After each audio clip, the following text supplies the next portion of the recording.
Alhamdulillah wassalatu wassalamu ala Rasulillah Muhammad bin Abdullah wa ala alihi wa sahbihi wa wala. Subhanaka la ilma lana illa ma 'allamtana innaka antal alimul hakim. Rabbi shrah li sadri wa yassir li amri wahlul 'uqdatam min lisani yafqahu qawli. Alhamdulillah.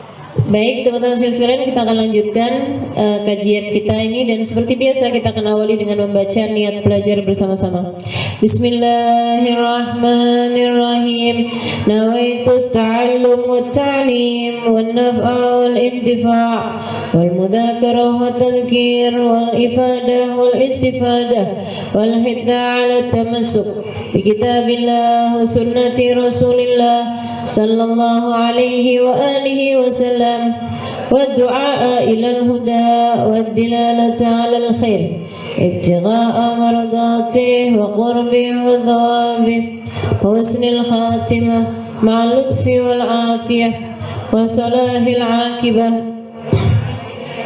Arhamar rahimin la hadratin Nabi Muhammad sallallahu alaihi wasallam wa alihi washabihi azwaji wa dzurriyyati wa ahli baiti muslimin jami'il anbiya wal mursalin qad ijma'in wa khususan sayyidina Muhajirin Muhammad bin Isa fakir muqaddam Muhammad bin Ali bin Sayyidina Habib Abdullah bin Abu Bakar Idris Bahrul Wujud Syekh Bakar bin Salim Sayyid Abdullah bin Al-Haddad Ahmad bin Zain Al-Habsyi wa Ali bin Al-Habsyi wa jami' sadatina Ali Abi Alawi ijma'in thumma Imam Al-Ghazali Muhammad bin Muhammad Al-Ghazali atus Ismail Arwai arba'atil a'immatil mujtahidin wa muqallidin fi din ulama amilin fa al-mutasirrin Qur'an fasirin sadati sufiyatul muhaqqiqin ajma'in. Allah yaflahu yarhamuhum wa ya'li darajatihim fil jannah wa yanfa'una bi barakatihim wa asrarihim wa anwarihim wa ulumihim wa nafaatihim fid din wa dunya wal akhirah.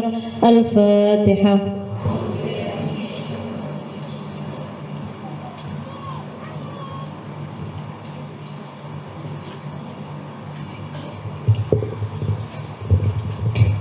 Bismillahirrahmanirrahim. Jadi ini beberapa hari lagi nih kita akan masuk tanggal 10 Muharram, disebut dengan nama hari Asyura. Salah satu dari hari penting dalam Islam dan salah satu dari hari yang disunnahkan buat puasa dengan sunnah yang muakkad. Puasa sunnah yang terbaik sepanjang tahun. Puasa sunnah ya. Kalau puasa wajib mah kita nggak main tawar-tawaran. Boleh nggak? Jadi nggak bisa tuh kayak yang afdolan mana, puasa Arafah sama Ramadan, nggak kena pertanyaan begitu. Sama aja kayak bagusan mana sholat duhur sama sholat duha.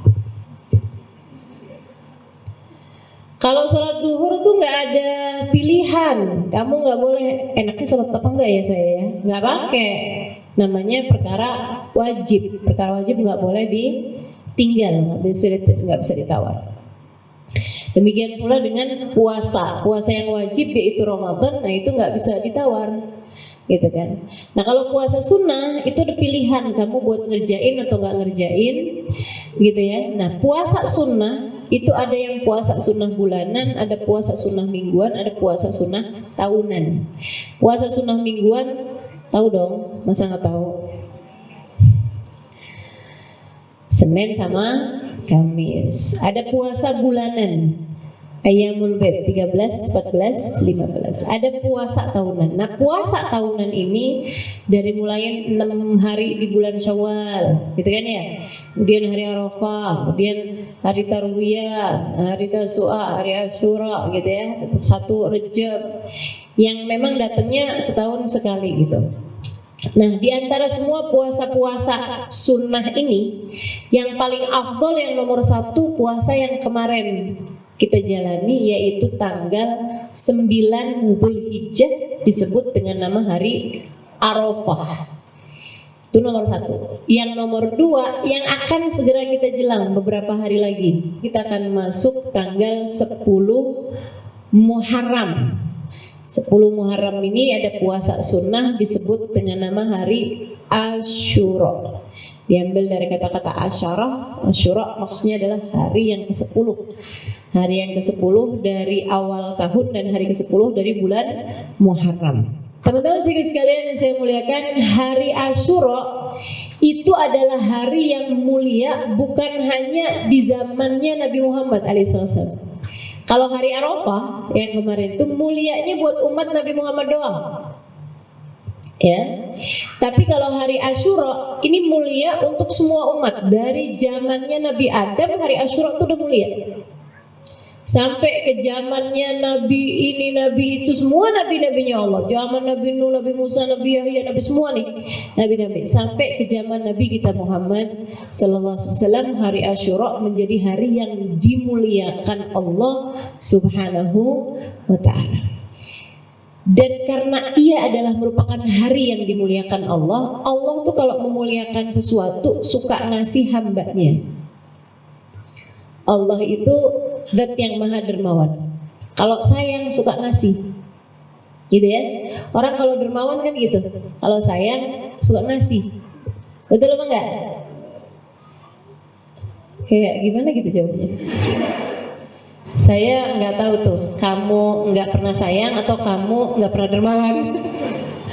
Orang kalau dermawan, kalau sayang sama orang suka ngasih, kan begitu? Teman-teman sekalian yang saya muliakan, jadi kalau orang pelit itu satu karena dia nggak suka, benci gitu kan, atau dua karena dia emang pelit gitu kan, nggak dermawan gitu. Kalau orang nggak ngasih itu karena dia nggak sayang atau karena dia karena dia pelit.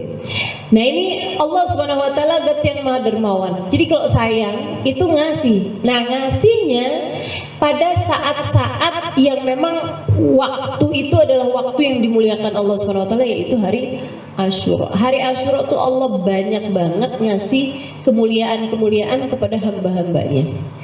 Salah satu diantaranya adalah tertambatnya perahunya Nabi Nuh alaihi salam, sudah berbulan-bulan ada di atas permukaan bumi itu. Buminya semua ditenggelamkan sama Allah Subhanahu wa Ta'ala. Nah itu perahunya Nabi Nuh menambat tepat pada tanggal 10 Muharram.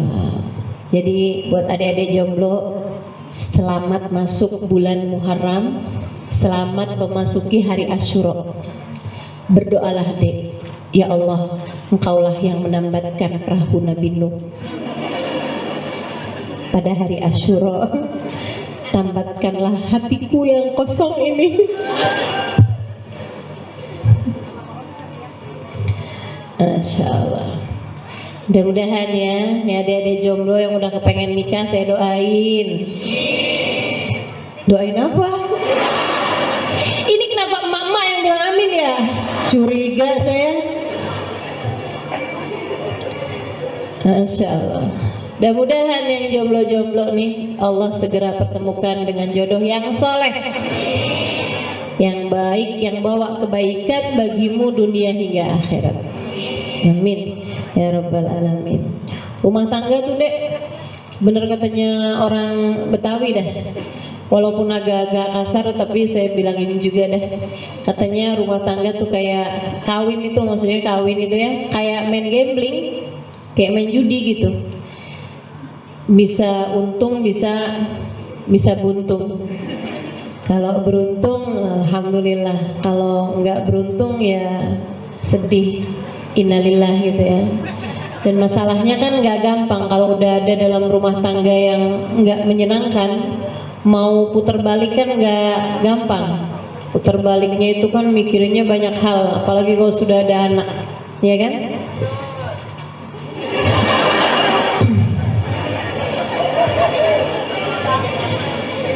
Itu suara dari pengalaman pribadi. Iya. Jadi memang ini yang buat adik-adik yang belum masuk dalam pernikahan, penting bagimu untuk berdoa, jangan turun standar. Ya. Jangan misalnya awal-awal doanya Allah laki-laki yang soleh, ahli surga, bawa kebaikan, kau cintai, Nabi Muhammad cintai gitu kan. Oh panjang gitu, bisa membimbing ya Allah, bisa jadi imam yang baik dalam rumah tangga. Insya Allah nih, lama-lama kok tambah tahun gak ada yang lamar ya. Turun standarnya, ya Allah nggak soleh nggak apa-apa deh. Jangan ya, jangan. Teman-teman sekalian saya muliakan, kalau standar duniawi sih nggak apa-apa, silahkan turun, ya kan? Tapi kalau standar agama, standar akhirat, jangan mau turun. Kamunya aja yang naik kelasnya. gitu kan? Solehahkan dirimu agar kamu layak untuk laki-laki yang soleh. Sebab kata Allah, hanya laki-laki yang soleh yang berhak untuk perempuan yang solehah, dan hanya perempuan yang solehah yang berhak untuk mendapatkan laki-laki yang soleh. Ustazah, tapi kok nggak kenyataan sama saya, Ustazah? Saya udah solehah, suami saya nggak soleh. Ada dua kemungkinan. Suamimu menuju kepada kesolehan seperti dirimu juga, atau yang kedua, kamu cuma ngaku-ngaku. Tuh ya. Jadi Nabi Nuh ditambatkan perahunya tepat pada tanggal 10 Muharram. Dan kalau lihat bahwa yang ada dalam perahu Nabi Nuh waktu itu hanya hamba Allah yang taat, yang beriman, artinya bahwa hamba-hamba Allah yang ada di atas muka bumi, manusia, semua manusia yang ada di atas muka bumi pada saat ini, kan semuanya keturunannya orang-orang yang ada dalam perahu Nabi Nuh ya.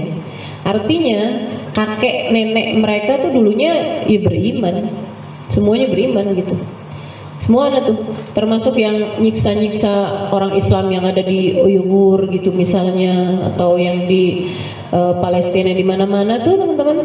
Itu semuanya sebenarnya kakek neneknya itu juga beriman, karena semua yang beriman waktu itu yang selamat, yang nggak beriman semuanya tenggelam kok gitu. Semuanya tenggelam.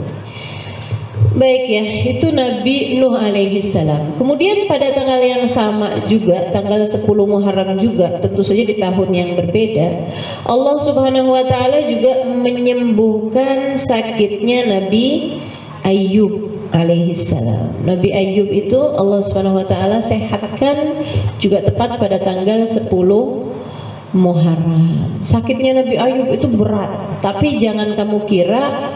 Kalau ada ibu-ibu atau teman-teman atau adik-adik nih yang dulu pernah baca gitu komik kisah-kisah para nabi, ya, itu suka ada cerita bahwa sakitnya Nabi Ayyub itu sampai keluar ulet dari badannya. Saya pernah baca tuh soalnya, saya pernah baca. Nah itu salah teman-teman saya sekalian. Para nabinya Allah itu tidak ada yang kena sesuatu mimma yunafir tab'an. Mimma yunafir tab'an itu yang bikin orang lari secara tabiat. Secara watak manusia jijik gitu atau enggak seneng gitu ada di situ, enggak ada. Makanya para nabi tuh enggak ada yang kentutan. Halo? Para nabi enggak ada yang suka kentut gitu, enggak ada. Saya bilang kentutan enggak pernah ngerti ya. Maksudnya suka kentut gitu kan? Karena orang kalau suka kentut kan orang jadi ilfil. Itu nabi-nabi itu nggak ada yang sama Allah dikasih sesuatu yang bisa bikin orang ilfil, orang hilang feeling sama dia tuh nggak ada gitu. Semuanya tuh kalau nggak cakep banget, kalau nggak ya menyenangkan untuk dilihat dari sisi rupa.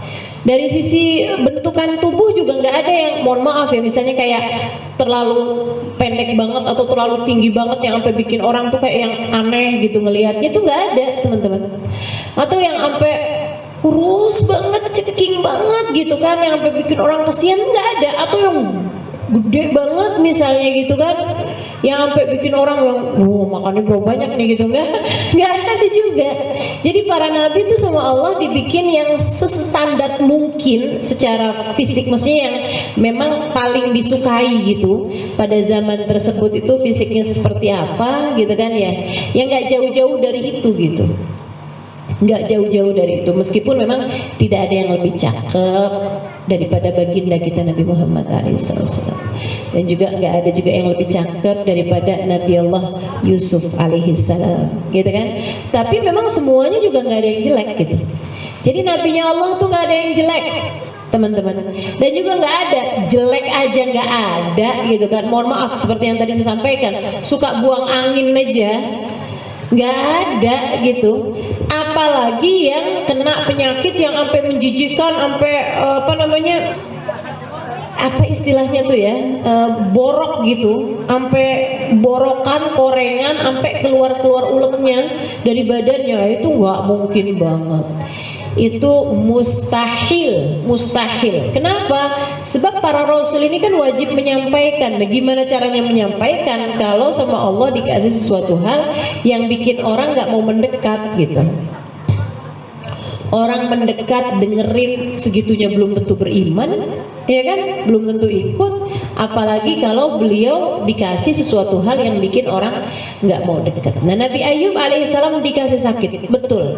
Ada saudara sekalian, sakitnya Nabi Ayub yang saya pernah dengar dari Sayyidil Habib Umar bin Hafid itu kalau dibagi sama 40 orang, 40-40-nya minta mati. Itu satu dikasih ke Nabi Ayub alaihissalam. Jadi sakitnya 40 orang, yang sampai 40 orang itu nggak tahan sampai minta mati. Ya Allah, nggak tahan, ya Allah, mati aja deh saya, ya Allah. Itu tuh dikumpulin 40 itu ke Nabi Ayub satu. Jadi sakit yang luar biasa, teman-teman sekalian, sakit yang luar biasa. Dan sakitnya Nabi Ayub itu bersama dengan kayak begitu, itu tetap aja Nabi Ayub, alhamdulillah la kulli hal, alhamdulillah la kulli hal, ya Allah makasih, ya Allah makasih, gitu. Cakep banget ya. Kita dikit-dikit sakit itu, dosa apa saya, ya Allah? Untung gak dijawab malaikat Atid ya. Kalau dijawab sama malaikat Atid, ya banyak. Lupa belum? Masya Allah, kayak apa rasanya? Gara-gara ini ya, gara-gara sakit dikit aja udah pikun, bikin kita lupa sama dosa. Sampai nanya gara-gara sakit apa, Masya Allah. Nabi Ayub alaihissalam gak punya dosa, sama Allah diuji dengan sakit. Sesudah diuji sama keluarganya, anak-anaknya meninggal semuanya. Bayang gak sih, punya anak meninggal, nggak satu nggak dua, semua anaknya meninggal, kena wabah, kena ini, kena itu, meninggal semua dalam waktu yang nggak berjauh-jauhan. Habis itu ditinggalin sama istrinya, semua istrinya meninggalkan. Sebelumnya hilang semua hartanya, habis semua hartanya, dibangkrutin sama Allah SWT, dijatuhin sampai jadi miskin. Keluarganya, anak-anaknya semua meninggal. Habis itu istrinya semua meninggalkan, kecuali satu orang istri namanya Rahmah. Nih Siti Rahmah nih, atau Sayyidatuna Rahmah, ini nggak ninggalin Nabi Allah Ayub alaihissalam. Dan beliau Siti Rahmah ini kabarnya adalah cucu dari Nabi Yusuf alaihissalam yang menikah dengan Siti Zulaikha, Sayyidah Zulaikha. Ya, menurut satu riwayat, menurut satu keterangan. Wallahu a'lam. Wallahu a'lam. Jadi teman-teman sekalian, ini Sayyidah Rahmah tetap bertahan padahal suaminya udah miskin, kemudian anak-anaknya meninggal, sekarang ditambah sakit pula gitu. Dia mampu bertahan. Kenapa mampu bertahan? Karena yang dia cari bukan Ayub, yang dia cari Allah dalam diri Nabi Ayub. Dia tahu bahwa suaminya adalah seorang nabinya Allah Subhanahu wa taala, dan itu yang membuat beliau, saya mau nyari ridhonya Allah dengan saya berkhidmah pada suami saya. Masya Allah, berat teman-teman, dari rumahnya yang gede sampai kemudian kayak di tempat yang jauh gitu kan ya. Misalnya gitu, ibarat asalnya tinggal di Kemang, pindah ke Citayam. Ada orang Citayam di sini ya, maaf. Oh, saya kirain Citayam mainannya di sono doang tuh. Ternyata ada juga yang mainan di pasar Minggu. Teman-teman sekalian, enggak ya, saya bercanda. Saya nggak lagi ngatain Citayam. Tipis-tipis aja. Insyaallah. Jadi sekali lagi teman-teman sekalian, emang daerah terus ada yang kita bully. Dulu Bekasi, sekarang Citayam ya, pindah ya. Nabi Allah Ayub alaihissalam, sampai Nabi Ayub itu nggak punya sesuatu buat mereka makan. Istri dan Nabi Ayub nggak punya yang buat makan tuh, lo nggak punya. Segitunya ya, Allah ngasih ujian ke para nabi itu gede teman-teman sekalian. Makanya kita urusan minta-minta magam sama Allah, minta pangkat sama Allah di sisi Allah itu memang ya udahlah, biarin berjalan wajar aja lah ya. Kita belum tentu juga kalau dikasih pangkat tinggi belum tentu kuat teman-teman sama ujiannya. Sebab orang kalau udah pangkatnya tinggi tuh ujiannya juga tinggi gitu. Pangkatnya tinggi ujiannya juga tinggi. Sampai buat makan loh, buat makan nggak ada teman-teman. Apa yang akhirnya dilakukan sama Siti Rahmah, minta suaminya kerja nggak mungkin. Suaminya udah dalam ujian yang luar biasa, dia paham itu. Dan dia juga sangat sayang kepada suaminya. Selain daripada dia juga pengen bertahan hidup gitu kan. Apa yang dia lakukan? Dia jual rambutnya. Dia punya rambut bagus teman-teman sekalian, dia potong rambutnya, dijual rambutnya. Dapat uang cukup banyak, dia belikan makanan buat makannya dia dengan Nabi Allah Ayub alaihissalam. Masya Allah, Masya Allah. Cuman ya kaget banget Nabi Ayub pas ngeliat bininya, lah gundul. Perasaan saya kawinnya merahmah bukan merahim. Gitu. Tahu-tahunya lebih jadi cowok nih, gitu, jadi ada rambutnya. Teman-teman saya sekalian, akhirnya marah nih Nabi Ayub. Dia sampai nazar, saya mau pukul istri saya, mau cambuk dia dengan 100 cambukan.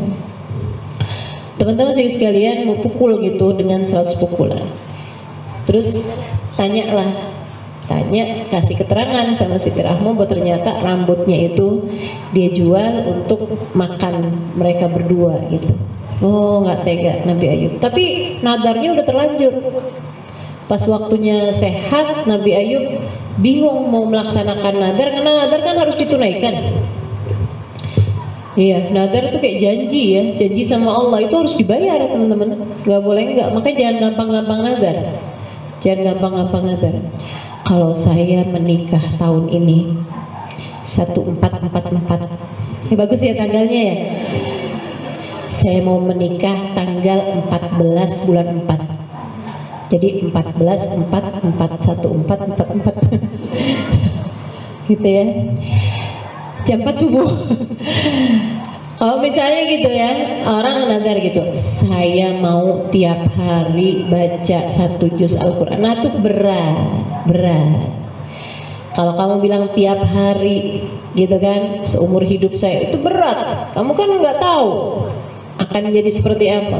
Baca Yasin tiap hari, berat teman-teman. Mendingan tuh kalau mau nadar, boleh, bukan berarti nggak boleh. Tapi yang kiranya kamu ringan aja jalaninnya. 3 hari misalnya. Mau baca Yasin tiap hari 3 hari, atau mau baca Yasin 3 kali, atau mau baca Yasin 10 kali misalnya gitu ya. Nah, gitu. Itu kan masih mungkin buat kamu kerjain kan. Betul apa enggak? Mau puasa misalnya gitu, berapa hari? 3 hari sanggup lah ya. Jangan yang berat-berat, mau puasa 10 bulan, nah kan berat. Gitu ya, berat gitu. Jadi yang wajar-wajar aja gitu. Nah ini udah terlanjur nadar nih, harus ditunai, ditagih sama Allah. Pas begitu Nabi Ayub sembuh, ditagih sama Allah SWT. Ayub, nadar kamu tuh mau mukulin istri kamu. Ya Allah, gimana tuh ya Allah. Nggak tega gitu Nabi Ayub memukul istrinya. Sama Allah dikasih cara. Udah Ayub, kumpulin aja lidinya 100. Kamu ikat, kamu pukulin sekali. Jadi kan udah mukul dengan 100 pukulan gitu. Allah yang ngajarin. Itu kan namanya hilah Ustazah. Namanya kan kayak apa tuh? Berpolitik gitu ya. Tapi Allah yang ngajarin. Teman-teman sekalian yang saya muliakan, jadi tuh kayak politik-politik yang seperti itu juga boleh aja kalau memang memungkinkan dan memang ada tujuannya gitu. Contohnya apa nih? Contohnya gini ya. Ada seorang istri nih jalan pergi pengajian. Sebelum pengajian itu sekalian dia belanja. Habisnya pengajian dia ngebakso. Jadi keluar dari rumah 7 jam gitu ya, dari siang sampai malam. Suaminya nanyain, kamu dari mana? Nah itu kalau misalnya dia bilang gitu, pertama aku belanja nawar jadi lama. Terus habis itu saya pengajian, habis pulang pengajian saya ini. Misalnya kalau dia bilang, wah kalau kayak gitu tuh saya pasti dimarahin. Jadi dia cuma bilang, saya tadi pergi pengajian, gitu ya. Boleh apa nggak tuh kayak gitu? Boleh aja, asalkan nggak bohong. Tapi kalau suaminya nanya, abis pergi pengajian kemana lagi? Ya kamu harus bilang. Kamu harus bilang. Gitu ya. Itu Nabi Ayub alaihi salam disembuhkan dari segala penyakitnya. Itu tepat pada tanggal 10 Muharram, sesudah setannya nyerah. Kenapa nih urusannya sama setan? Itu tadi sama iblis nih urusannya.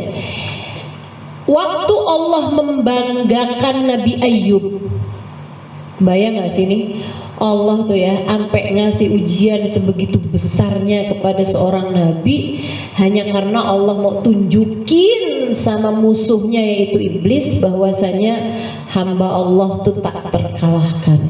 Untung yang dibanggain tuh Nabi Ayub, nggak terkalahkan. Yang dibanggain model kita nih. Duh, ya Allah, kapan ya kiranya jadi hamba yang layak dibanggakan gitu. Takutnya nih Allah nih udah bangga nih.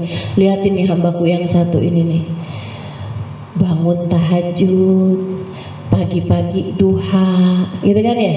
Omongannya terjaga, bagus bener. Ntar kata setan kayak gini, ya Rob, dia tuh kan kepengen update status tuh ya Allah. Terus ternyata beneran, nah ini bikin malu ya. Masya Allah. Habis itu ditanya sama temennya, kok aku telepon tadi kamu gak angkat-angkat sih? Ya kan lagi duha, kamu gak tahu apa? Kata malaikat, kata setannya, tuh kan ya Allah. Gitu ntar ya. Teman-teman sekalian, Nabi Ayub nih, Allah banggain Nabi Ayub di hadapan para malaikat-malaikatnya. Ayub nih ibadahnya luar biasa, hatinya luar biasa, penuh syukur kepadaku. Kata si iblis kayak gini, ya iya Allah, orang dia itu loh kayak gitu, duit punya, harta banyak, anak banyak, istri banyak, ya terang dia kayak gitu. Kata Allah, coba liatin Ayub, kalau kita bikin hartanya habis, hartanya lu dihabisin ke bawah. Ayub nggak berkurang, ibadahnya nggak berkurang, syukurnya. Si iblis penasaran, datang pamit sama Allah, ya Rob, pengen tahu dah saya. Iya silahkan aja. Iblis datang. Yub, kamu kok sujud mulu sih, sujud syukur gitu, penuh syukur. Kamu syukurin apa? Harta kamu udah habis. Kata Ayub, biarin harta yang habis, tapi kan keluarga masih sisa. Semua orang-orang yang saya sayangi masih ada gitu. Saya bersyukur atas semua karunia yang Allah SWT berikan. Iblis bilang, ya Allah, kayaknya ujiannya kurang gede deh, soalnya kan harta doang. Dia mah yang penting keluarga ya Allah. Lain nih kalau urusan keluarganya. Ayo kita lihat, kata Allah, dihabisin keluarganya. Satu-satu anak meninggal. Waduh, Masya Allah. Ayub tiap berapa hari nguburin anaknya. Kayak apa rasanya teman-teman? Masih juga syukurnya nggak kurang, ibadahnya nggak kurang. Luar biasa banget ya, luar biasa banget ya. Aduh, kita ditinggalin satu orang aja yang dari begitu banyak orang yang kita sayangi. Hati rasanya, oh kenapa dia sih ya Allah? Kenapa nggak koruptor aja tuh ya Allah yang pada mati? Biar damai negeri ini, kenapa dia gitu yang meninggal ya Allah gitu ya.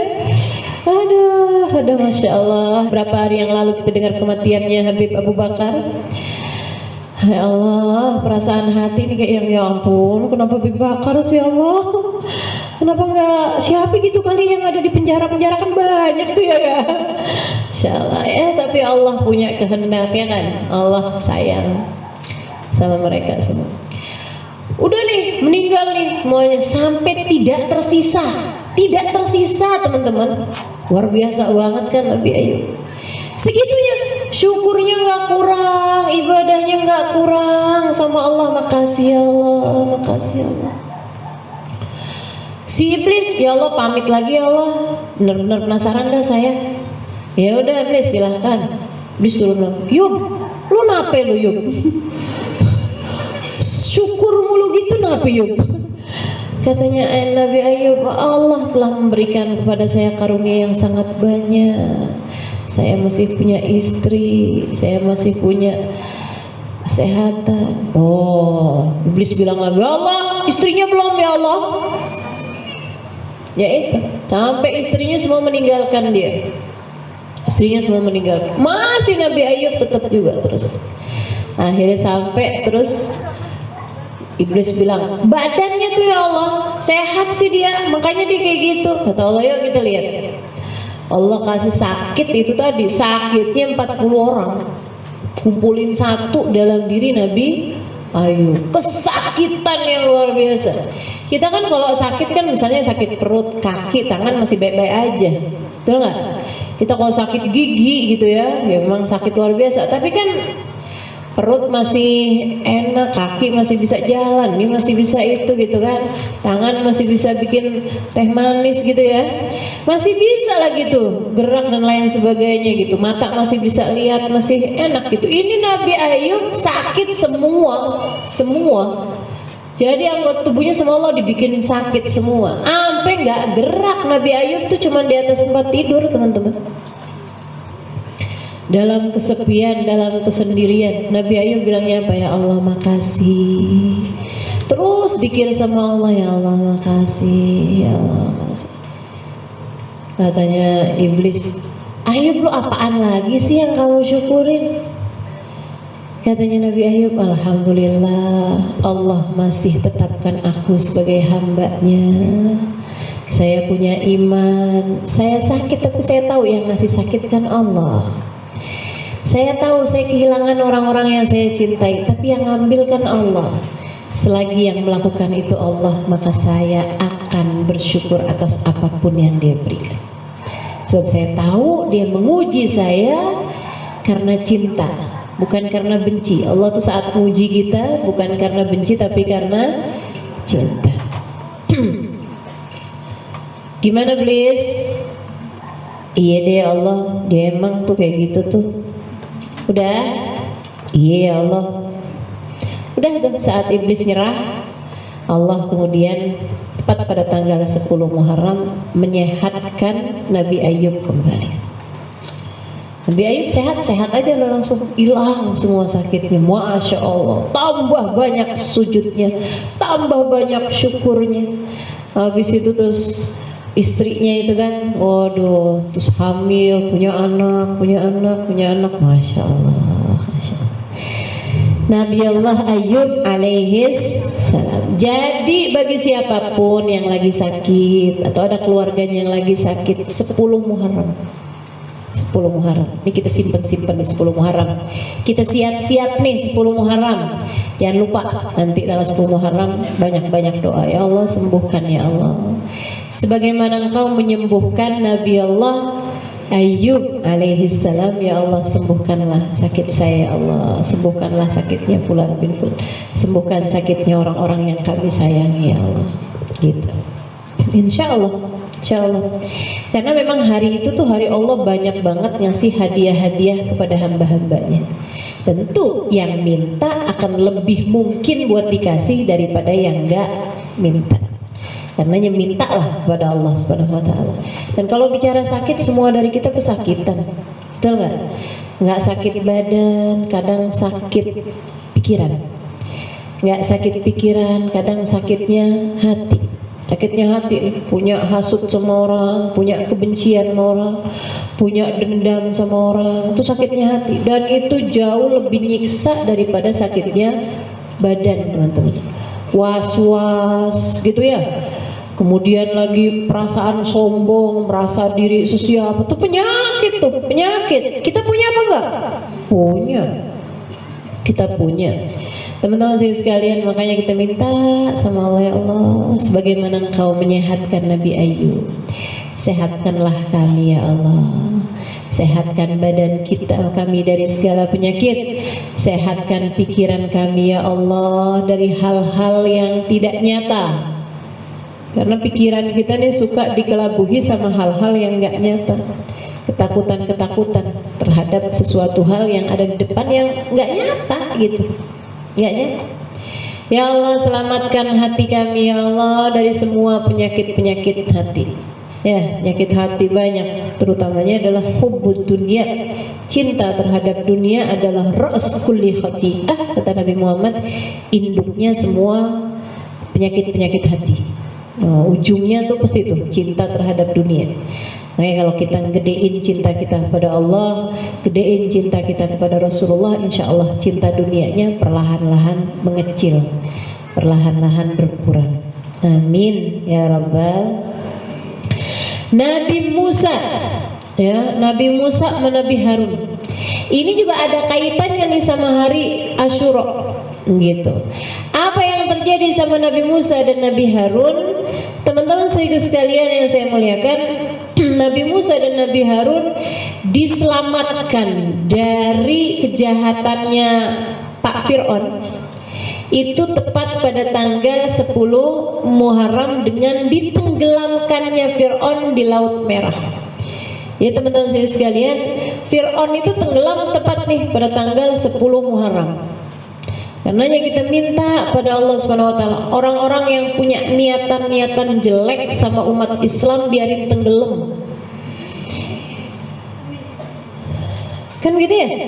Orang-orang yang punya niatan-niatan jelek sama orang Islam. Saya nggak tahu siapa aja orangnya, tapi kan Allah tahu. Siapa aja yang punya niatan jelek terhadap rakyat Indonesia, terutamanya umat Islam, biarin bertenggelam. Dengan keberkahan hari Asyura, sebagaimana Allah menyelamatkan Nabi Musa, Nabi Harun dan kaum Bani Israel dari kejahatan dan kezalimannya Fir'aun, semoga Allah Subhanahu wa taala menyelamatkan seluruh umat Islam di seluruh dunia dari kejahatan orang-orang yang zalim kepada mereka, insyaallah. Amin ya rabbal alamin. Amin ya rabbal alamin. Kalau ada di antaramu yang juga merasa dikuasai sama orang zalim, ya, dikuasai sama orang zalim gitu. Misalnya kayak punya suami galak banget ya, misal gitu. Punya atasan nih, kerja nih, bos nih, ya ampun, jahat banget dah, misalnya gitu. Nah, yang kayak beginian bisa juga nih minta kepada Allah Subhanahu wa taala pada hari Asyura, tapi jangan minta ditenggelamin.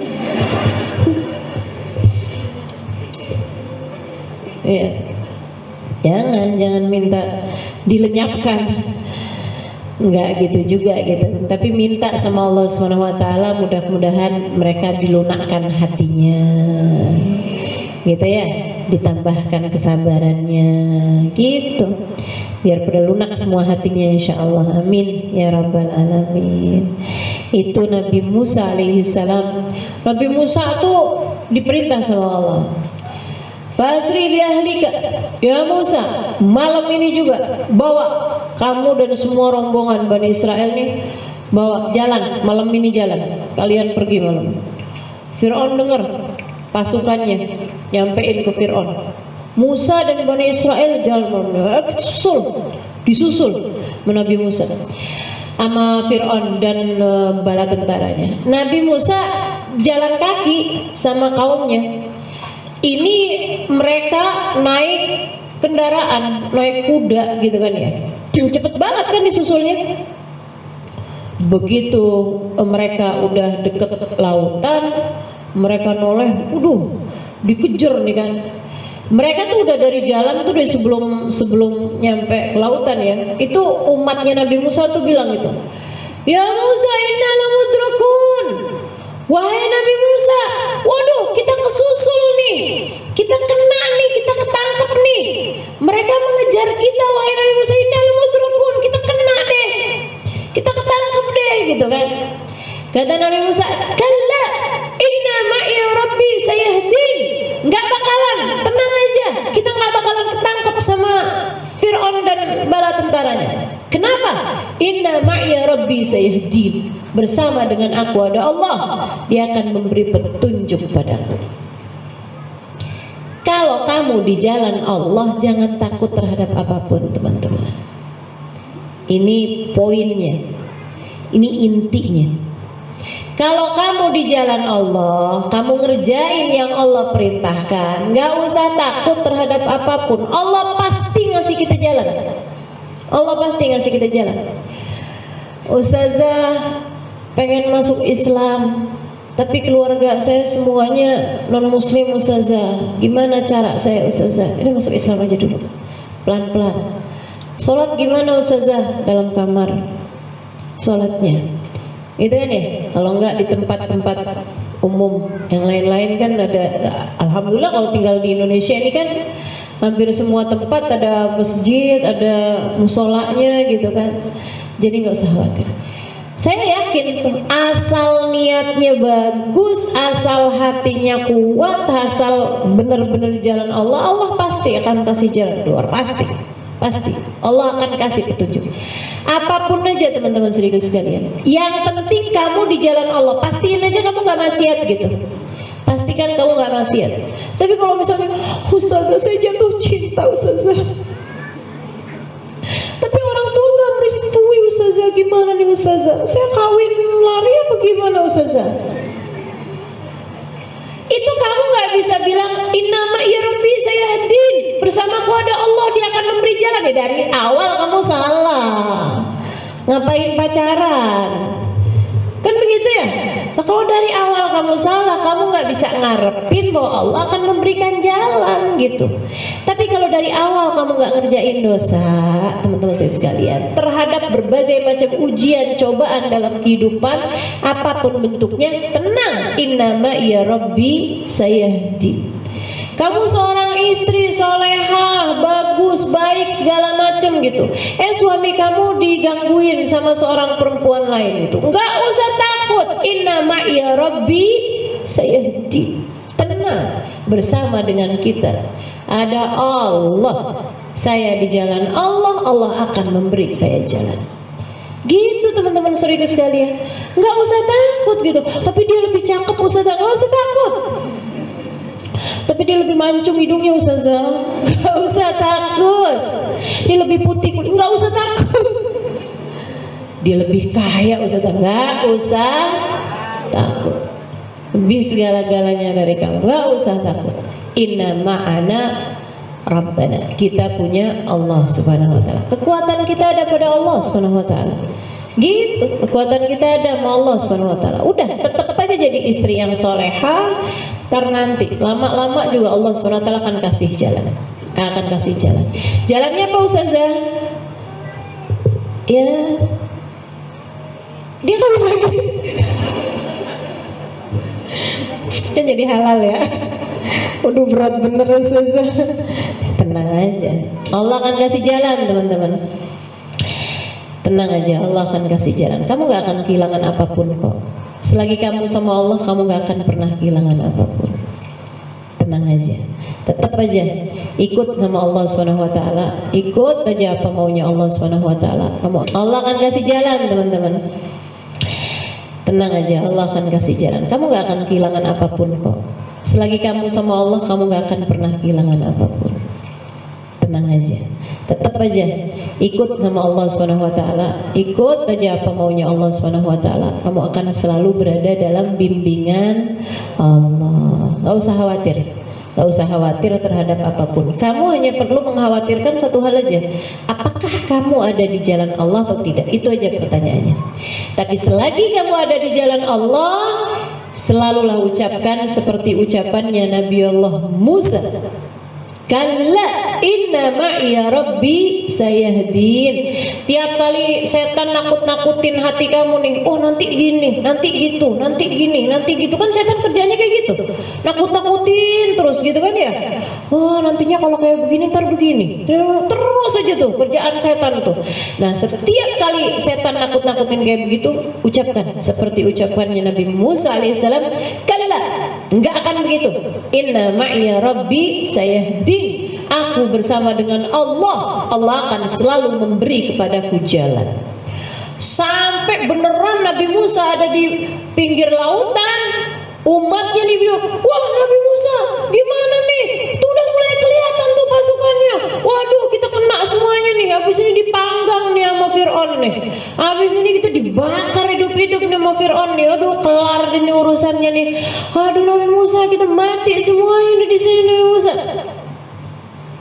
Inna ya Rabbi sayahdin. Allah kemudian ngasih perintah kepada Nabi Musa. Ya Musa, idrib bi'asakal bahr. Wahai Musa, tongkat kamu tuh pukulkan ke lautan.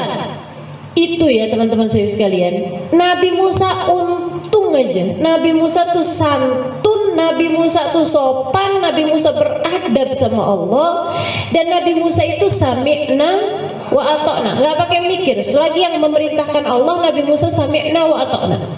Itu saya bayangin kalau Nabi Musanya tuh jenis orang-orang yang suka nakal, suka cengkal, suka nggak gampang nurutan, suka banyak protes. Ya Allah, gimana tadi ya Allah? Pukulkan ke lautan.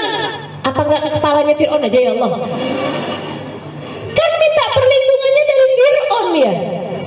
Nabi Musa ini minta perlindungan dari Fir'aun. Sama Allah disuruh, Musa tongkat kamu tuh pukulin. Kan pantasnya kepalanya Fir'aun. Kan gitu pantasnya. Ini malah idrib bi'asak al-bahr.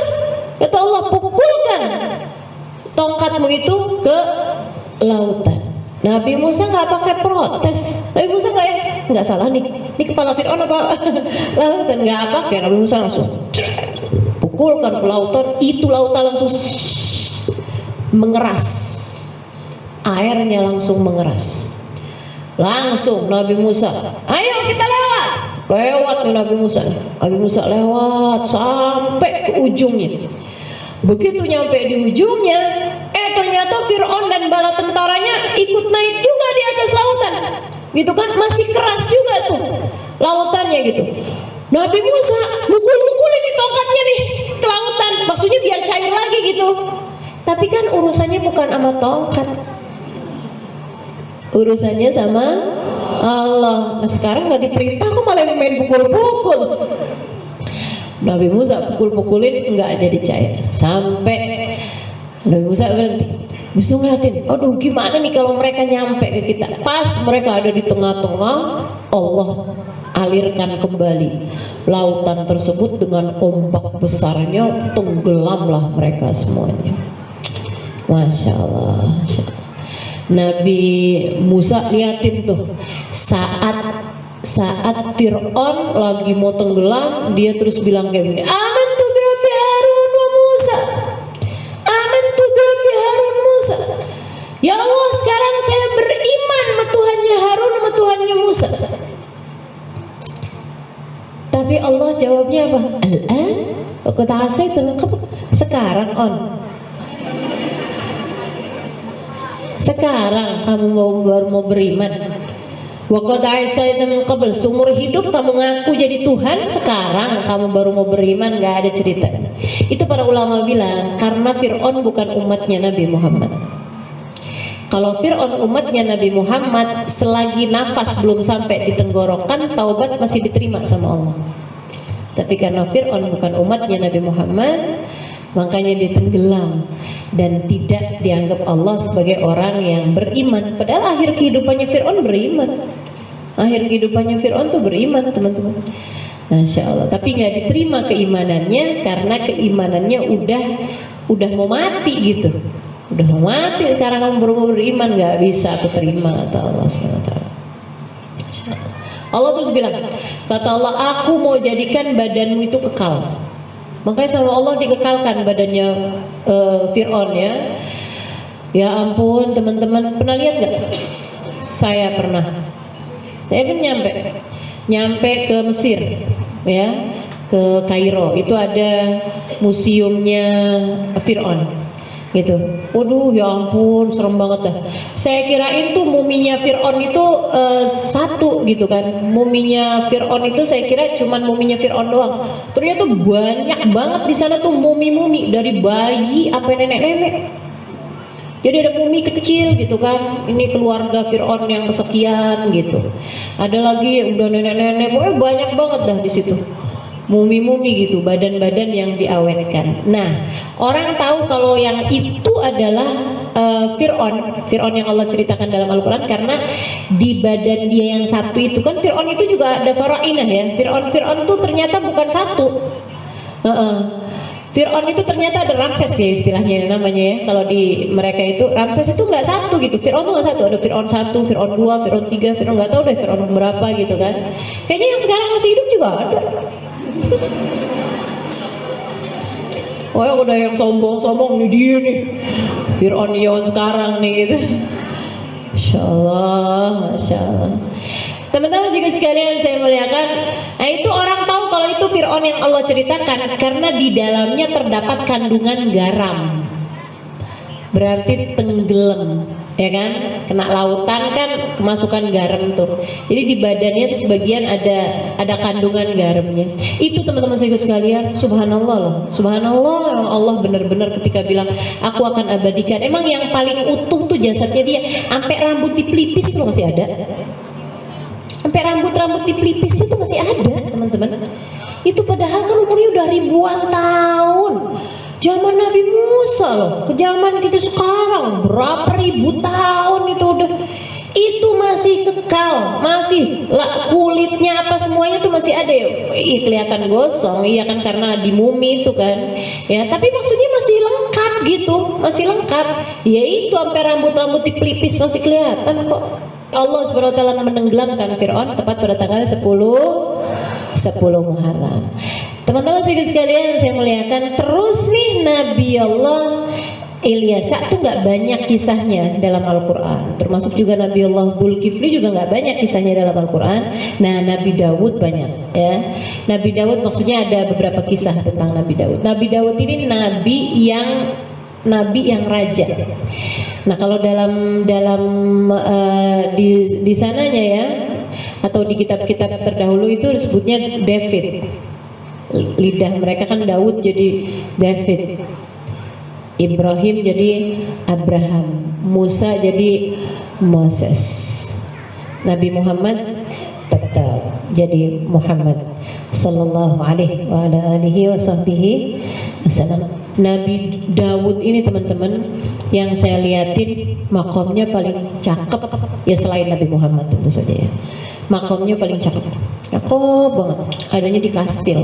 Ustaznya udah pernah sampai? Pernah. Saya ini tukang jalan-jalan, tenang aja. Saya tahu. Saya sampai makomnya Nabi Musa, saya sampai makomnya Nabi Yusuf, saya sampai makomnya Nabi Ishak, saya sampai makomnya Nabi mana lagi nih? Nabi Hud, saya sampai makomnya Nabi Hud ada di Tarim ya. Kami sering berziarah ke Nabi Allah Hud alaihi salam. Teman-teman sekalian, nah Nabi Dawud nih makomnya adanya di kastil. Itu ya, kalau kita pas keluar tuh dari kastil tuh kelihatan tuh Al-Ardul Mau'ud, lembah yang dijanjikan tuh yang direbutin sama orang-orang Bani Israel ya, sampai dengan sekarang. Itu cakep benar teman-teman, cakep banget. Emang makamnya cakep banget. Cuman sayangnya yang ziarah ke Nabi Dawud itu semua agama. Jadi kumpulan 3 agama besar itu semuanya berziarah gitu. Pas lagi kami berziarah ke makamnya Nabi Dawud alaihissalam, itu lagi ada acara semacam kayak sholat Jumat lah gitu. Kalau di kita semacam kayak ada ritualnya mereka pas barengan banget gitu. Nah itu mereka lagi ibadah gitu di makamnya Nabi Dawud. Ibadahnya mereka, ibadahnya orang Yahudi ya. Ustaznya emang makamnya di mana sih? Di Palestina. Tepatnya di daerah sekitaran Hebron kalau nggak salah ya. Di Hebron kalau nggak salah. Nah itu makamnya Nabi Dawud alaihissalam.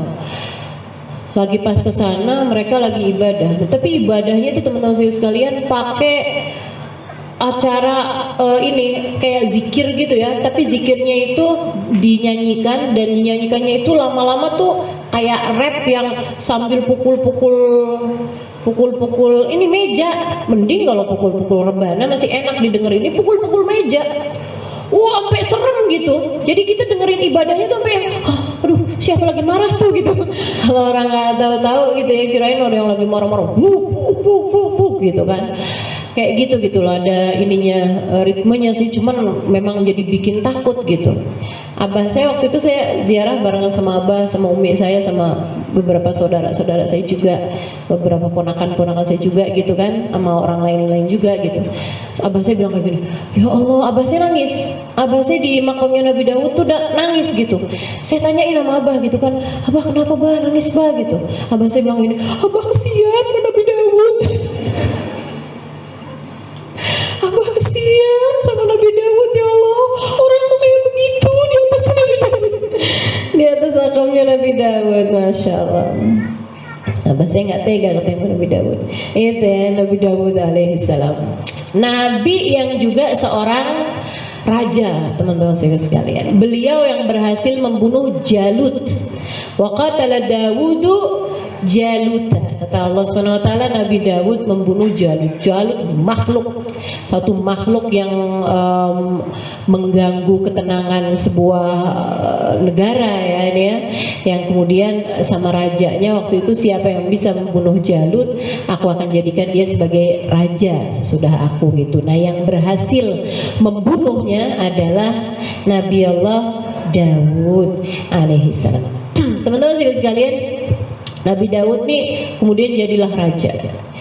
Jadi raja yang sangat adil, sangat baik, sangat masya Allah, luar biasa. Nabi Daud.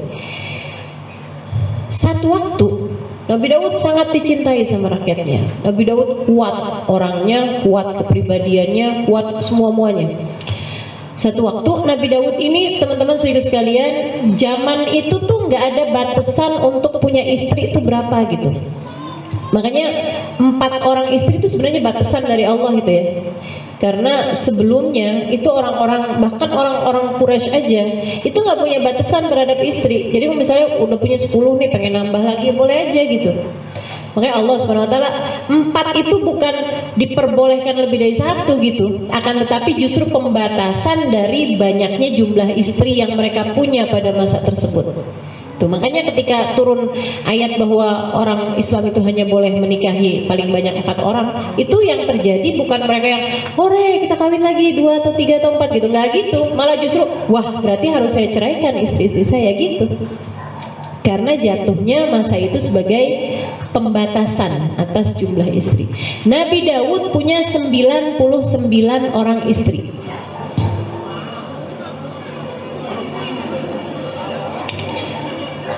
Banyak teman-teman, tapi sekali lagi tidak melanggar syariat ya, tidak melanggar syariat pada masa tersebut. Pada masa itu tuh gak melanggar syariat. Beliau seorang raja yang mampu untuk menafkahi, dan beliau senang punya anak banyak. Beliau senang punya anak banyak. Jadinya Nabi Daud kawin, punya istri 99. Teman-teman sekalian, satu waktu kamu ya jangan ngebayangin zaman sekarang. Nggak kena, ini kan zaman tersebut ya. Dan ini diceritakan di kitab Injil misalnya gitu, yang asli, maksudnya kitab Injil yang tidak mereka ubah itu juga memang diceritakan ya, bahwa Nabi Daud itu memang memiliki 99 orang istri. Satu hari Nabi Daud ini lagi jalan gitu ya, lagi jalan-jalan, kelihatan ada seorang perempuan cantik, baik gitu kan. Terus Nabi Daud mikir gitu, dia udah kawin belum ya gitu. Ternyata keluar suaminya. Oh, itu suaminya. Ya jadi dah Nabi Daud. Dan waktu itu maksudnya orang tuh boleh aja punya istri 100, 101, 102 boleh aja. Nabi Daud 99 gitu kan. Udah nih pulang Nabi Daud, lupa sama perempuan tersebut gitu. Lupa sama perempuan itu. Satu waktu Nabi Daud ini lagi mau ngirim pasukan buat dibawa pergi perang gitu kan. Nah, Nabi Daud lagi milih-milihin pasukan yang mau diberangkatkan pergi perang sebagai seorang raja ya, ketua tertinggi dari pasukan itu kan, rajanya kan ketua tertingginya gitu. Dia yang menentukan siapa aja yang berangkat, siapa yang enggak gitu. Nabi Daud tahu-tahu kelihatan laki-laki yang adalah suaminya perempuan tersebut. Paham? Pas Nabi Daud lihat, ini diberangkatin apa enggak ya? Nabi Daud kepikiran. Kepikiran kayak gini nih, maksud saya bukan kepikiran, tapi terbersit sebuah pikiran, gitu ya, kayak seret gitu, kebersit gitu aja. Kata Nabi Daud kayak gini nih, berangkat aja deh, kalau sampai dia meninggal, nanti istrinya saya kawinin. Kalau sampai dia meninggal di peperangan itu, belum tentu meninggal. Ya kan namanya orang pergi perang ini 1000 balik 800 kan begitu, balik 900 sekian gitu loh teman-teman. Itu kan belum tentu meninggal. Persentasenya hidup itu lebih banyak daripada persentase dia, kemungkinan hidupnya lebih banyak daripada kemungkinan dia meninggal gitu loh. Nah cuman kepikir begitu ngelihat, inget langsung dia suaminya itu, terus keselintas gitu di pikirannya Nabi Daud. Dan ini kalau orang biasa nggak dianggap dosa loh, nggak dianggap dosa. Betapa sering kita ngelihat orang soleh, ganteng, baik gitu kan, dan kita kepikir enak ya kalau saya jadi bininya. Pernah nggak pikir kayak gitu? Jujur, pernah pikir kayak gitu. Makanya itu saya nggak mau ngisi di hadapan laki-laki.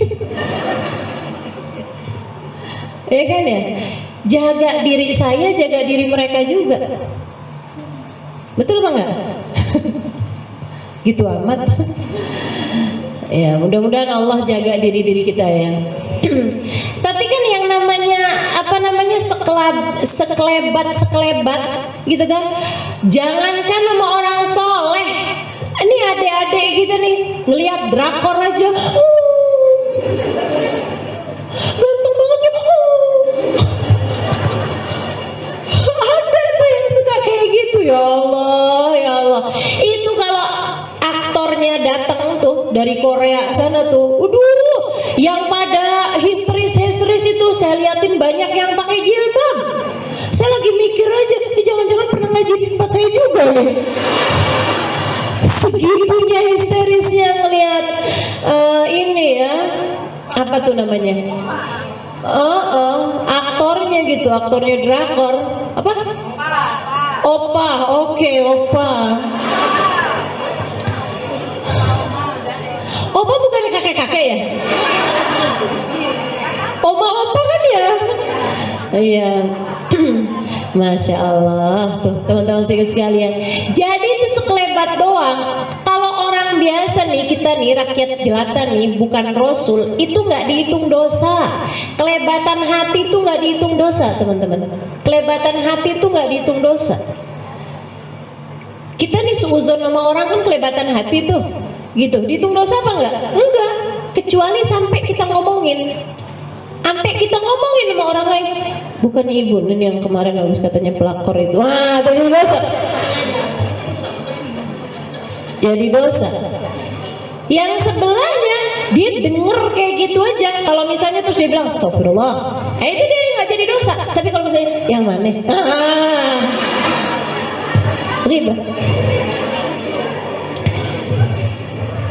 Jatuhnya jadi ribah gitu ya, jadi dosanya ribah teman-teman saya sekalian. Kalau benar, kalau nggak benar jatuhnya sebagai fitnah.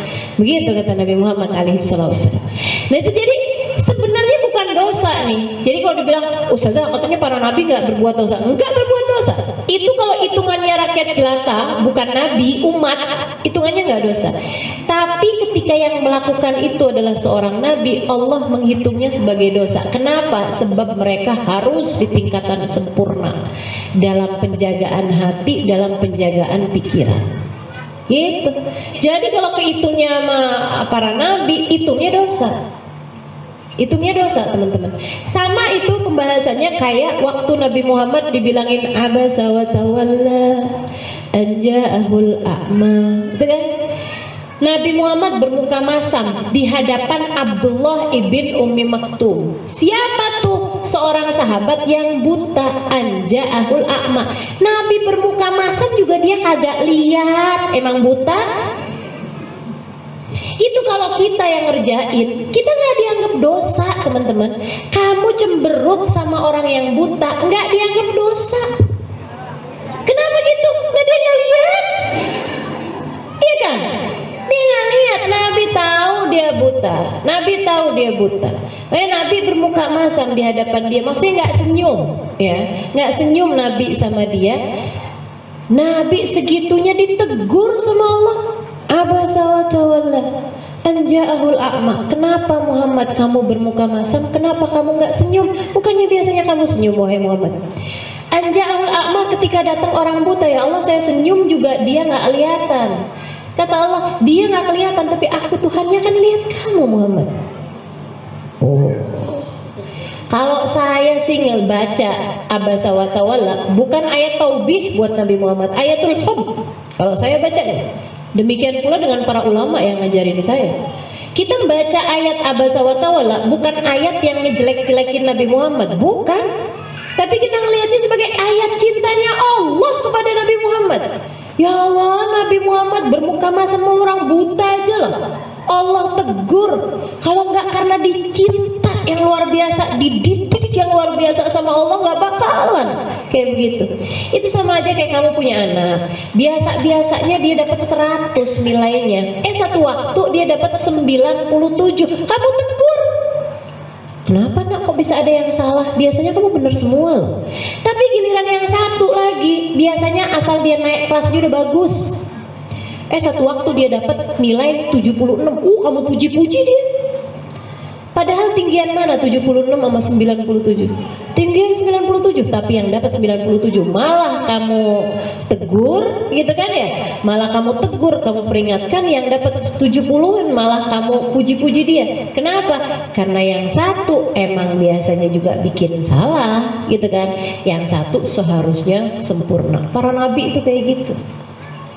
Para nabi itu kayak gitu. Termasuk Nabi Allah Daud alaihissalam. Nabi Daud selintas doang tuh teman-teman. Iya, udah deh dia ikut dah pasukan. Kalau sampai dia meninggal, ntar istrinya saya kawinin. Kan kesian istrinya kan. Nggak apa-apa deh, ntar saya kawinin. Gitu.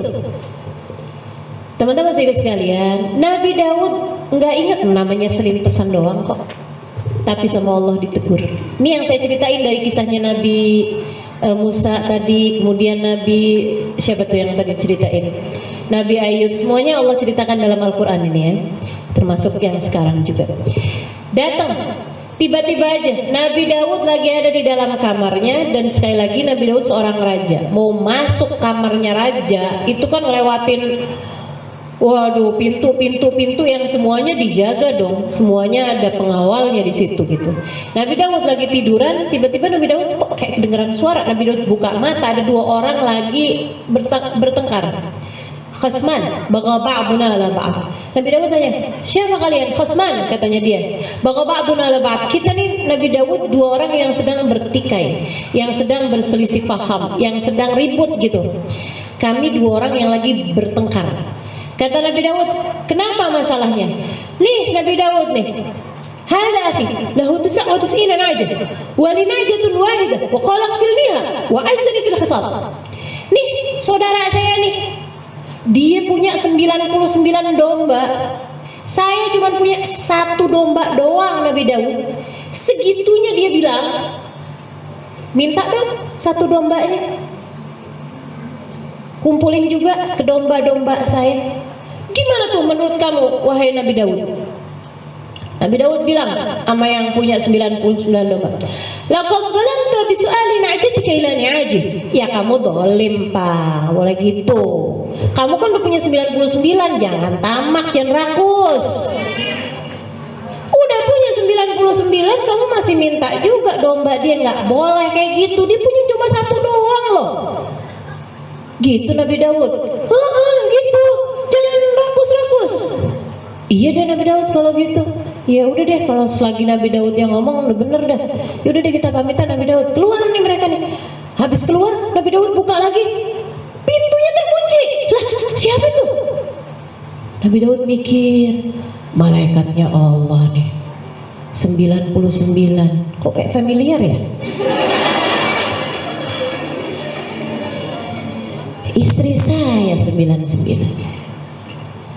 Oh, orang itu tuh yang saya kirim tuh punya istri 1 doang tuh. Yang saya bilang, yaudah nggak apa-apa kalau dia meninggal, istrinya biar saya kawinin. Astagfirullah, astagfirullah. Mudah-mudahan panjang umur, ya Allah, mudah-mudahan panjang umur. Dianya itu loh, si suaminya, mudah-mudahan suaminya panjang umur. Begitu pulangan orang-orang dari peperangan gitu kan, dia juga dibawa pulang sebagai jenazah. Nabi Daud sedih benar. Nabi Daud nangis sama Allah 40 hari. Nangis, taubat, malu sama Allah. Kabarnya selama berapa puluh tahun sisa hidup Nabi Daud itu, Nabi Daud bahkan enggak pernah mengangkat kepalanya karena malu sama Allah. Kok pernah kepikiran begitu gitu. Ya Allah teman-teman, ini kalau Allah mau melihat isi kepala kita, isi hati kita, ya Allah, malu mulu nih. Saya nggak berani ngajar dah pasti. Aduh, ya Allah, teman-teman juga nggak berani hadir majelis dah. Ya Allah, kotor benar kita mau hadir majelis, berharap rahmatnya Allah kayak begini, hati saya kayak begini, pikir malu nggak ada, gitu pasti. Alhamdulillah Allah tidak sampai menghisap apa yang ada dalam kepala kita nih. Alhamdulillah Allah tidak sampai menghisap sampai sesuatu tersebut dikeluarkan. Karena yang kita minta sama Allah, ya Allah, ampuni seluruh dosa-dosa kami, ya Allah. Ya Allah, didik hati-hati kami agar mampu selalu menghadirkan hanya yang baik dalam hati-hati kami, ya Allah. Amin ya rabbal alamin. Nabi Daud ziarah ke makamnya. Nabi Daud minta maaf kepada dia. Nabi Daud terus doa sama Allah terus saja sampai kemudian tepat pada tanggal 10 Muharram hari Asyura, Allah Subhanahu wa taala bilang faghfara Daud. Allah Subhanahu wa taala mengampuni Nabi Daud. Allah memaafkan Nabi Daud alaihi salatu wassalam tepat pada tanggal 10 Muharram. Caranya dengan teman-teman saya sekalian, Nabi Muhammad cerita nanti di akhirat orang yang suami yang tadi suaminya perempuan tersebut. Dan oh ya, kelanjutannya ya, kalau ibu kan suka kalau diceritain, nah terus tuh yang ceweknya akhirnya jadi kawin apa enggak tuh Ustazah gitu. Kayak kita tuh kayak kalau belum ada gitu ya, kayak yang ini masih episodenya belum kelar nih gitu. Itu teman-teman saya sekalian, Nabi Daud pada akhirnya tidak menikahi perempuan tersebut. Tidak menikahi perempuan tersebut sebagai bagian dari kayak semacam menghukum diri beliau gitu ya. Enggak nih, enggak nikahin sama Nabi Daud, tapi Nabi Daud memberikan nafkah. Maksudnya ngasih tuh nafkahnya gitu sebagai itu rasa bersalahnya Nabi Daud juga gitu. Nabi Muhammad cerita cara Allah mengampuni kesalahan, maksudnya bukan kesalahan juga sebenarnya itu ya, itulah apa yang dilakukan oleh Nabi Daud itu nanti suaminya yang perempuan tadi itu di akhirat nanti dikasih lihat satu gedung di surga, satu bangunan yang sangat indah di surga. Terus dibawa nih malaikat, tunjukin, wih cakep banget nih. Terus tanya sang laki-laki tersebut, ini buat siapa nih wahai malaikat? Malaikat bilang, ini buat kamu kalau kamu mau memaafkan Daud. Cara Allah memaafkan, cara Allah memaafkan kesalahan hambanya kepada hamba yang lain tuh Allah gantikan kesalahan tersebut tuh dengan balasan-balasan kesenangan-kesenangan di surga. Seharusnya membuat kita nih jadi mikir mau berapa banyak gedung yang Allah bangunkan kalau Allah mau memaafkan kesalahan-kesalahanmu kepada orang lain. Jangan bikin repot. Betul nggak? Orang-orang yang pernah kita jahatin, kalau Allah maafkan kesalahan kamu, itu nanti sama Allah orang-orang itu dikasih gedung, dikasih apa, maafin ya Halimah ya, kamu saya kasih gedung, maafin ya Halimah, kamu saya kasih ini, maafin Halimah, kayak gitu. Jadi teman-teman, daripada kita bikin repot di akhirat gitu kan, malaikat suruh bangun gedung ya kan ya, daripada semua hal-hal ini Allah lakukan buat kita gitu, jauh lebih aman. Kecilkan, sedikitkan kesalahanmu sama orang-orang. Jangan kebanyakan jahatin orang. Jangan kebanyakan jahatin orang. Dan kalau ada orang bikin salah, nggak usah pakai dia minta maaf, udah aja, ya Allah saya udah maafin dia. Gitu enak. Jadi nggak bikin repot, betul? Udah nggak usah banyak bikin repot, ya kan ya? Masya Allah. Tuh Allah Subhanahu Wa Taala ngebuat Nabi Daud sih nggak apa-apa. Nah, buat kita Allah bangunin istana-istana buat orang-orang yang pernah kita dolimin kan kayak nggak pantas banget. Iya kalau Allah mau mengerjakannya buat kita, kalau enggak, yang ada nih akhirnya dosa-dosa kita atau pahala-pahala kita berikan kepada mereka semuanya itu yang pernah kita berbuat jahat kepada mereka. Kita pernah gosipin, kita pernah omongin, kita pernah gibahin, kita pernah fitnah, kita pernah kurangin haknya, kita pernah nyakitin hatinya. Itu semua nih pahala-pahala kita dikasihin sampai kita habis. Udah kita pahalanya habis, masih ada juga, ya Allah dia pernah ngomongin saya, ya Allah saya dikatain begini ya Allah sama dia, ya Allah. Kata Allah, kalau gitu ambil pahalanya, udah habis ya Allah, kalau gitu taruh dosa kamu sama dia, ya Allah. Ini yang kata Nabi Muhammad, al-muflis, orang yang rugi, teman-teman sekalian. Nabi Daud, Allah Subhanahu Wa Taala ampunin, ya sukanya Allah, ya Allah pakai bahasanya ampunin, walaupun itu sekali lagi bukan dosa bagi para nabinya Allah Subhanahu Wa Taala gitu ya, bagi kita ini bukan dosa gitu.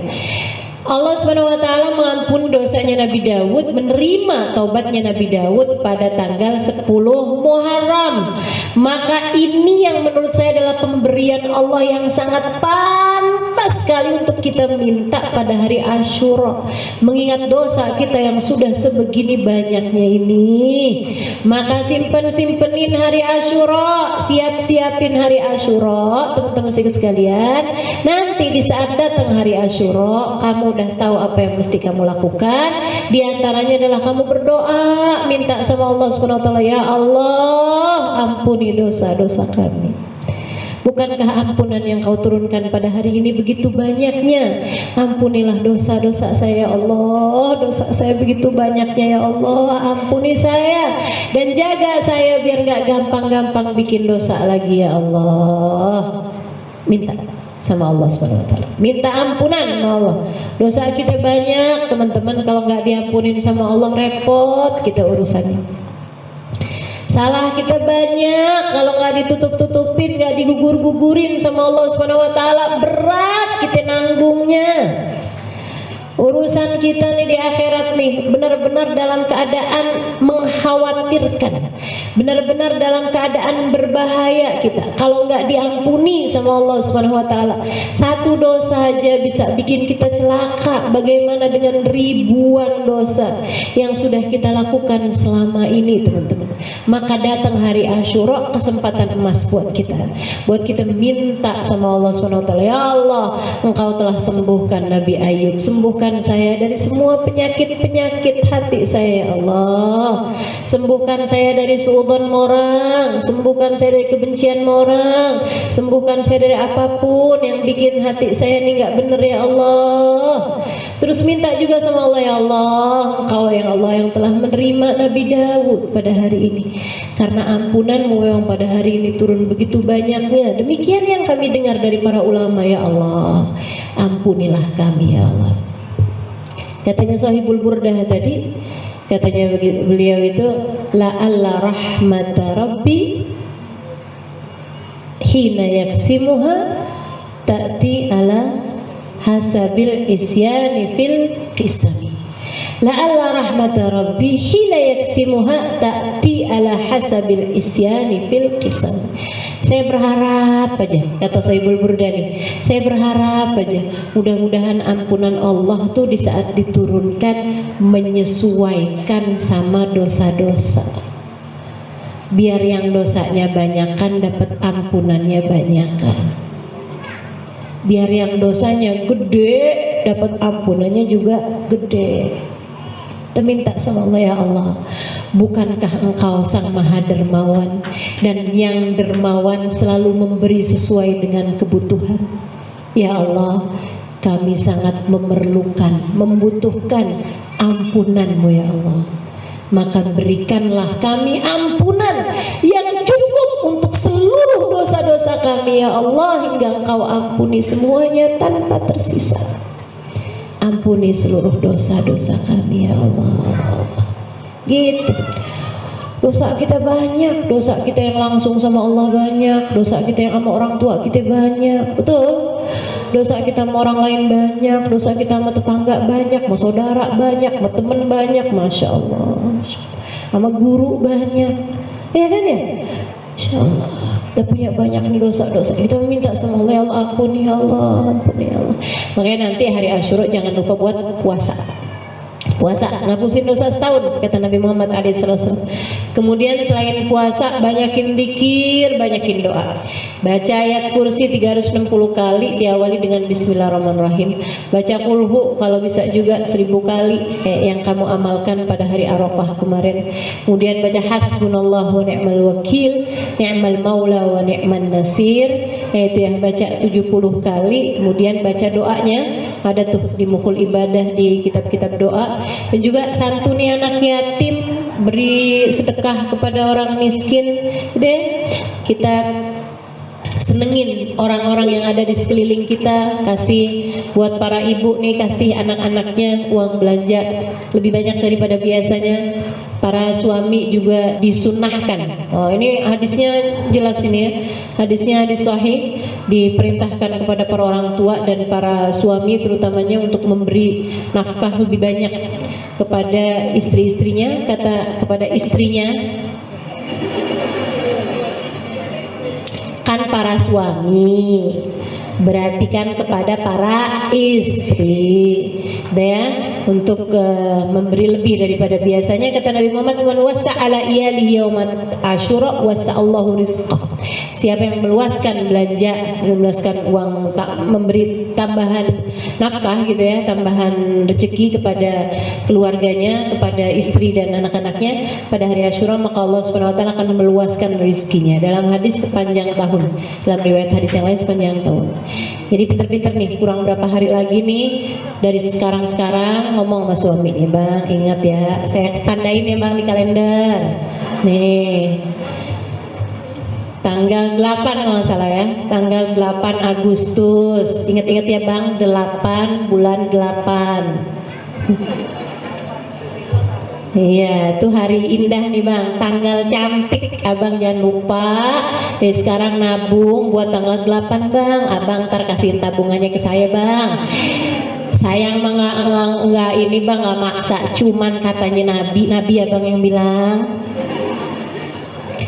katanya kalau pengen rezekinya luas panjang tahun Bang, suruh banyak ngasih sama saya Bang pada hari Asyura. Ya, selain puasa, zikir, doa, itu tadi insya Allah kebaikan-kebaikan kita lakukan. Cari anak-anak yatim, usap kepalanya, beri santunan kepada mereka, berbuat kebaikan sebanyak-banyaknya pada hari tersebut, sedekah dan sebagainya, jangan kurang-kurang. Insya Allah Allah Subhanahu Wa Taala akan memberikan yang terbaik pada kita sekalian, menjadikan kita hamba-hamba yang tercinta di sisinya, dan mengaruniakan kepada kita apa yang Allah karuniakan kepada para nabi-nabinya. Persiapkan doa-doa terindahmu untuk kamu berdoa dengan doa tersebut pada hari Asyura nanti. Sangat berkemungkinan doamu diijabah oleh Allah Subhanahu wa taala. Rabbana taqabbal minna innaka antas samiul alim, tub alaina innaka antat tawwabur rahim. Dawam fi subhanakallahumma wa tahiyyatuhum fiha salam. Akhiru da'wana anil hamdulillahi rabbil